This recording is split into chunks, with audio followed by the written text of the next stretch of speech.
C'est parti pour cette 22e journée au Palais des Sports. Robert Hourbon de Créteil, les Cristoliens qui vont évoluer dans leur couleur domicile bleu marine face aux Nantais. Il fait jouer Lazarov en début de partie et non Linus personne. Oh, bien lâché encore une fois. Et Michael Robin qui s'interpose face à Valentin Amann et derrière la montée de balle avec Emric Mid. Et le rebond qui vient tromper Dylan Soyer. Ils n'ont pris que 3 buts, les Nantais. Oui, avec l'écart qui est en train Sissoko de... Encore une fois. Le tir en appui. Oui, mais Sissoko avec Boutorac. Le tir, il a fait le tour vraiment de Dragan Pechmalbek. Puissance. Il y avait beaucoup de puissance et énormément de détente derrière le ballon perdu par les Nantais. Un des tout premiers Ça Boutorac que sur ça le va passe. Mais la colle, Michael Robin, qui est venu encore une fois s'interposer, il est monstrueux. Greg Cogent, une certaine mise au point sur la défense nantaise. Bon, il ne laisse personne au bord du marché, c'était ce que souhaitait Guinel Pintor. 19-16 en faveur du H. Dans vraiment une première période, on n'a pas vu le temps passer, ça c'est le moins qu'on puisse dire parce que c'est allé très très vite des deux côtés. Voilà, les supporters cristoliens. Voilà, la passe aveugle, elle est magnifique encore une fois de la part de Ferrandier pour venir retrouver Lopez. Un des grands spécialistes de première division de handball depuis de longues années, de la passe aveugle, Antoine Ferrandier. Autour de Kylian Rigaud.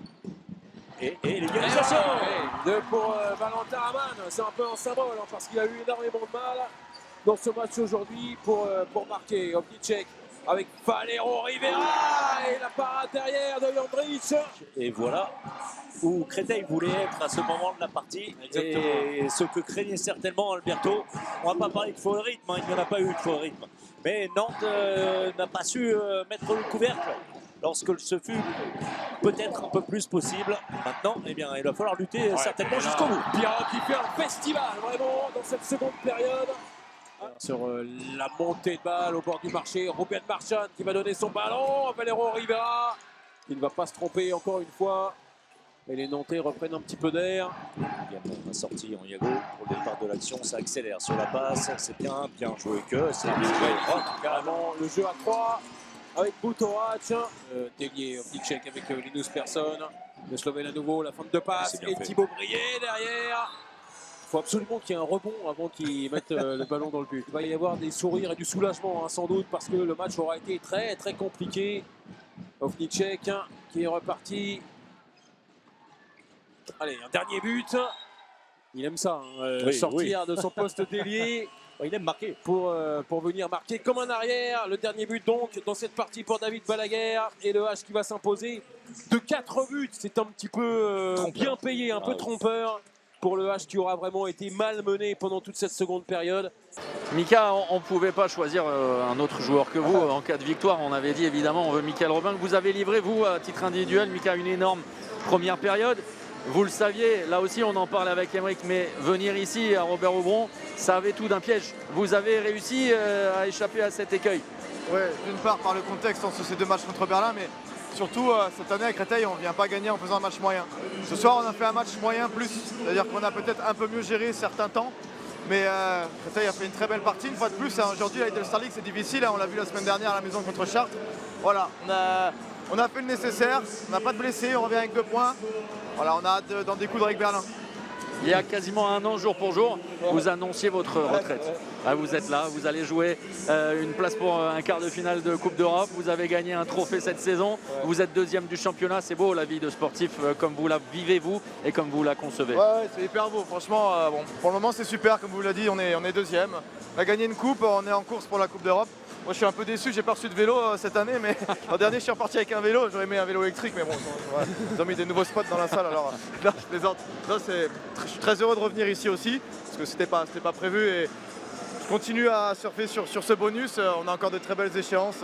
Voilà, moi je vais faire le maximum pour aider l'équipe et j'espère qu'on va faire des belles choses sur les derniers matchs qui restent. Bon, dans un an, ça veut dire que je vous poserai à peu près la même question. Je connais des restaurants de plage à Saint-Raphaël, si vous voulez. C'est bon, bien. Merci Mika et bonne chance pour cette semaine. Vraiment, on est tous derrière vous. On va accueillir celui qui nous a éblouis, vraiment. Bohiba, Sissoko le capitaine en grande discussion avec son ami Mika Robin. Bohiba, franchement c'est très frustrant parce qu'on n'était pas étonné de voir Créteil jouer aussi bien. Ça s'est joué à des détails et vous êtes même passé en tête lors des 10 dernières minutes. La frustration, c'est sans doute ce qui doit vous habiter là maintenant ce soir. Ouais, c'est sûr que avant le match, on savait qu'on jouait contre une grosse équipe européenne. Et le mot d'ordre, c'était prendre du plaisir et voilà qu'on n'avait rien à perdre. Et c'est sûr, vu la physionomie du match, où voilà, Nantes a quand même mené pas mal de temps pendant la rencontre, mais nous, on n'avait rien lâché. Et c'est sûr que ça fait mal parce qu'on passe devant eux. Bon, il y a un mano à mano et c'est les détails, encore une fois, qui nous font un peu défaut. Mais c'est vrai qu'on fait quand même une belle rencontre. Et c'est vrai qu'on aurait aimé finir le match avec un petit quelque chose, un petit match nul ou voilà quelque chose. Mais c'est vrai que c'est frustrant de terminer à 4 buts, ça ne reflète pas le match. Quand on fait des projections en début d'année, on se dit sans doute peut-être que des équipes auront plus de mal que d'autres, d'autres joueront le maintien. Vu l'effectif de Créteil, jamais on ne se posait cette question de savoir si Créteil allait jouer le maintien. Et ça se confirme semaine après semaine, il y a de l'ADN, il y a une vraie identité, il y a un vrai caractère, il y a surtout un jeu absolument sublime que vous développez. La fin de saison est réjouissante parce que vous avez encore des choses à aller chercher. Évidemment, le meilleur classement possible. Ouais, c'est sûr. Bon, rien à voir, mais je vais revenir sur la fin de saison dernière qu'on a eue où pas mal de monde nous avait un peu enterrés et on surfe un peu sur cette vague-là. Et c'est sûr que l'arrivée de Fernando Barbeto, un coach, franchement, il nous a amené quelque chose d'incroyable de Barcelone. Et puis toutes les recrues se sont très vite intégrées au collectif et chacun a trouvé son rôle là-dessus. Et c'est vrai que nous, on n'a jamais douté là-dessus. Et c'est vrai qu'on produit un beau jeu, tout le monde prend du plaisir, tout le monde court, tout le monde défend. Et franchement, moi qui vis ma dernière année à Créteil, franchement, je prends énormément de plaisir à jouer dans cette équipe, que ce soit sur le terrain, même en dehors. On est un groupe qui vit bien. Et c'est vrai que sur cette fin de saison, il y a quelque chose à aller chercher. On regarde devant. Bien sûr que les équipes qui sont derrière nous, il y a un petit écart, mais nous, on se projette vraiment sur ce qu'il y a devant. Et on sait qu'on peut aller chercher plus loin. Merci, bravo pour ce match malgré tout et malgré cette défaite. Oui,